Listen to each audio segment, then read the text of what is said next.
안녕하세요. 두인나우 채널, 지금해요 채널과 함께하는 시간 김가입니다. 한국과 미국은 내년 이후 적용되는 한미 방위비 분담금 특별협정 체결을 위한 제2차 회의를 오는 23일부터 24일까지 미국 호놀룰루에서 개최한다고 발표했습니다. 역사적으로 방위비 분담은 한반도에 국한됐지만 미국이 최근 인도 태평양 지역 전략에 한국의 기여를 요구하고 있으며, 이는 경제적으로 급성장한 한국의 역할 확대를 기대하고 있기 때문이라고 설명했습니다. 지난해 미 국방백서와 올해 인도 태평양 보고서도 중국, 러시아와의 패권 경쟁을 주요 위협으로 간주하며 공동 위협에 대처하기 위해서는 동맹국들과의 공정한 책임 분담이 필수적이라고 강조한 바 있습니다. 핵심은 한미 방위비 분담금 관련 회의의 초점을 한반도에 국한할 것인가, 러시아, 중국의 위협도 같이 포함할 것인가입니다.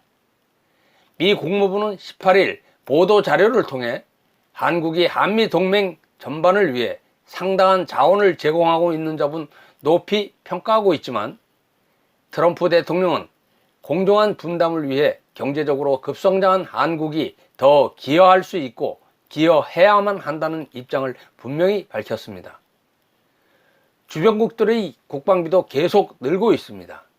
중국은 올해 국방비가 지난해보다 7.5% 늘어난 1조 1898억 위안, 우리 돈 약 200조 원에 달하며, 일본은 2019년 회계연도에 사상 최대 규모인 5조 2600억엔 약 53조 원의 국방 예산을 편성했고, 중국, 러시아는 대한민국의 영공을 침범하며 호시탐탐 한국의 국가 안보를 위협하고 있습니다. 또한 최근 미북 협상 결렬 직후 북한 노동신문은 남조선 당국이 대미 추종과 결별하지 않는다면 우리 민족이 날로 가중되는 침략전쟁 위험에서 벗어날 수 없다고 주장했으며, 북한 김명길은 미국이 제대로 준비가 되지 않으면 어떤 끔찍한 사변이 차려질 수 있겠는지 누가 알겠느냐며 협박을 했습니다.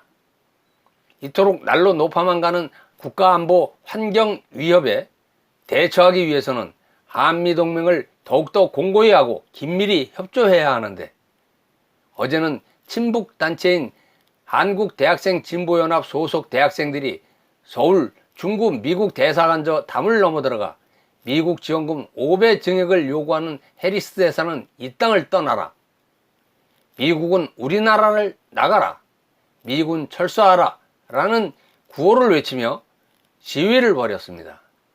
이 단체는 얼마 전 서울 광화문광장 세종대왕상을 점거하고 반미 시위를 벌였으며, 지난해에는 김정은 서울 방문을 환영하는 백두칭송위원회를 결성하고 서울 곳곳에서 김정은 답방 환영 홍보 활동을 벌이며 김정은 만세를 외친 단체이기도 합니다. 현 정권에서 가장 영향력이 크다는 문정인 특보는 남북관계의 가장 큰 장애물은 유엔군 사령부라며 미국 대사관 앞에서 시민이 데모해야 미국이 바뀐다고 했습니다. 이 정권 핵심들이 겉으로는 말을 못하지만 속생각은 어제 미 대사관저를 침입한 친북단체와 크게 다르지 않을 수 있습니다. 또한 주한미군 분담금 대폭 인상을 원하는 제안은 한국민들의 반발을 부를 수도 있습니다. 이미 지소미아 파기 이후 한미동맹에 이상이 감지되고 있으며, 중립을 지켜오던 한국군 독도훈련 문제에서도 미국은 불만을 표시하고 있습니다. 2002년 미선 효순양 사건, 2008년 광우병 선동과 같이 누군가 선동을 하면 반일에 이어 반미 선동 광란의 지랄이 다시 시작될 수도 있습니다. 국가안보와 직결되는 지소미아, 전시 작전 통제권, 한미동맹 관련 내용 등을 말씀드렸지만 이 모든 것이 같이 맞물려 돌아가는 톱니바퀴와 같습니다. 자존심 문제가 아니라 목숨이 달린 문제입니다. 정보 수집, 전투력, 전투 지원 능력을 포함해 전 세계에서 가장 강력한 미군과는 싸워야 하는 대상이 아니라 협조해야 하는 대상입니다. 북한이 사실상의 핵 보유국이 된 상황에서 강대국인 중국, 러시아의 위협을 나몰라라 할 수도 없습니다. 계속 쏘아대는 북계의 미사일을 발사체라고 하며 일주일 이상 지나도 분석 중이라고 하고 지소미아 파기를 통보한 일본에 정보를 요청했다는 헛소리나 하는 수준의 국방부도 믿어야 되는지도 모르겠습니다. 국가안보는 우리 국민의 생명과 직결되는 문제입니다. 한미 방위비 분담금 특별협정에 임하는 대표단이 잘 검토했고 잘 준비했으며 협상을 잘하리라 믿고 싶습니다. 지금은 감정에 치우쳐 경고망동하는 시기는 아니라고 생각합니다.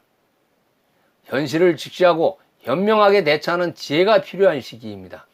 늘 주장했듯이 오늘도 애국국민 여러분들을 믿고 지혜를 나누어 주시길 간곡히 부탁드리며 마치겠습니다. 감사합니다.